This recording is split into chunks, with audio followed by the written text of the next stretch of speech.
सिद्धांत हमारी जिंदगी का मूल आधार है। परिधि, जिसको हम सर्कमफ्रेंस बोलते हैं, वहां पर तर्क चलता है, लॉजिक। सिद्धांत नहीं चलते क्योंकि सिद्धांत तर्क के पार है। सिद्धांत दर्शन शास्त्र में आता है। Philosophy, feel loss of eyes. जो आंखों से देखते हो उसे छोड़ दो। आंखों से दिखता है कि पृथ्वी फ्लैट है, असल में पृथ्वी गोल है। पैरों से महसूस होता है कि पृथ्वी थमी हुई है, मगर असल में वो हजारों किलोमीटर की स्पीड पे घूम रही है। तो हमारी इंद्रियां हमें धोखा देती है। इंद्रियों का झूठ सबसे बड़ी पीड़ाएं खड़ा कर देती है, और जब पीड़ाएं खड़ी हो जाती हैं तब भी हम तर्क ही यूज करते हैं। तर्क का इस्तेमाल यानी गोल गोल घूमना। दर्शन शास्त्र का इस्तेमाल, philosophical bent of mind, is settling in the center beyond logic. So let's understand. Logic is lame. It can be used for and against. Reality is relative. Relative to the left, to the right, ahead and behind. Facts are frivolous. They are very shallow in nature. But the truth is absolute. Kewalya. तो हम जब तर्क के हिसाब से सोचते हैं तो ये सारी प्रक्रियाएं हेल्थ, हीलिंग और होलनेस की हमारे पे कम काम करती है। जब हम तर्क को छोड़ के स्वीकृति में, समर्पण में लीन हो जाते हैं तो पंच महाभूत की क्रियाएं,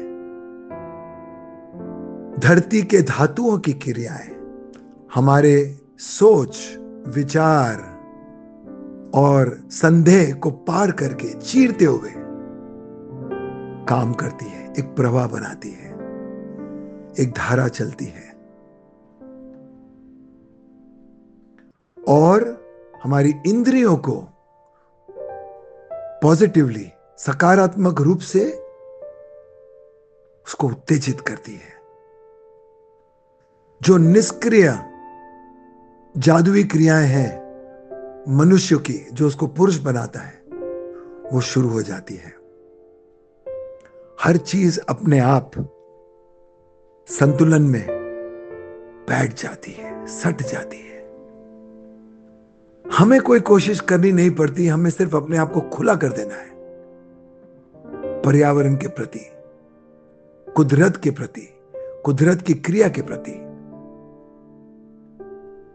अगर आप सोचे कि नारियल पानी इतना मीठा 200-300 फुट ऊपर जाके कैसे मलाई बनाता है और इतने बड़े शेल में कैसे सट जाता है।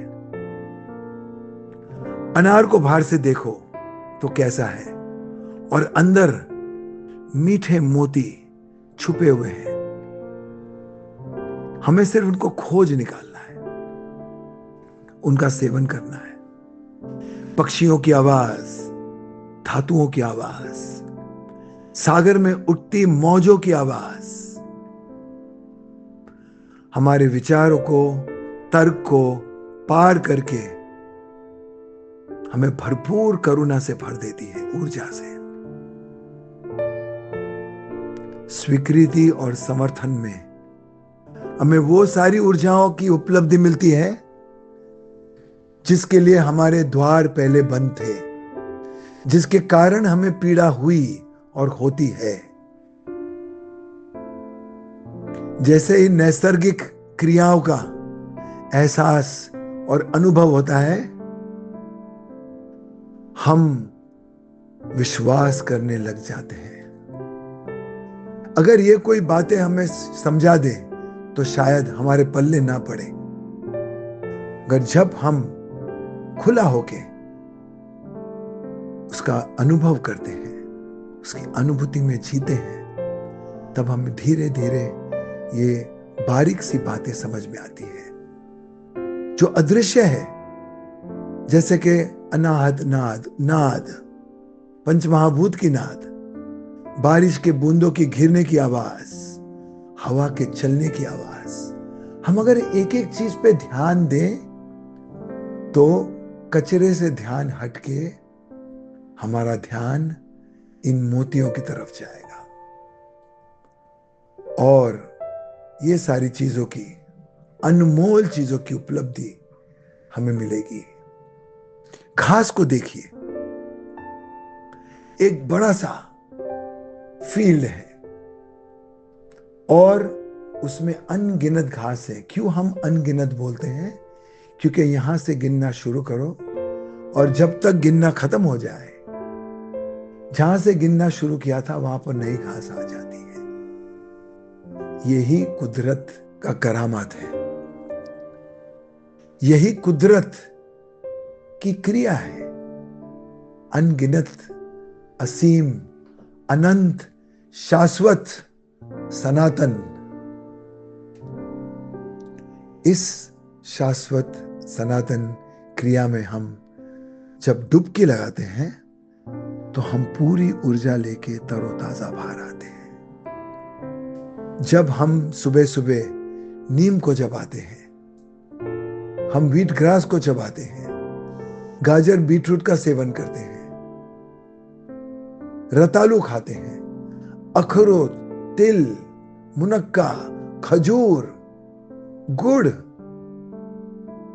सारे गुण सिर्फ तत्वों के नहीं, आध्यात्मिक गुण आप में जागृति लेके आता है, क्योंकि वो प्योर है, नेचर में शुद्ध है, उसमें कोई इंसान की मिलावट नहीं है। और ये शुद्धता आप में शुभता, सौंदर्य, सत्यम, शिवम की जागृति, सजगता और चेतना लेके आती है। जब ये जागृति, सजगता और चेतना का जन्म होता है, तब आप जन्म और मरण के पार हो जाते हो। आप अनंत हो, आप असीम हो, आप शाश्वत हो,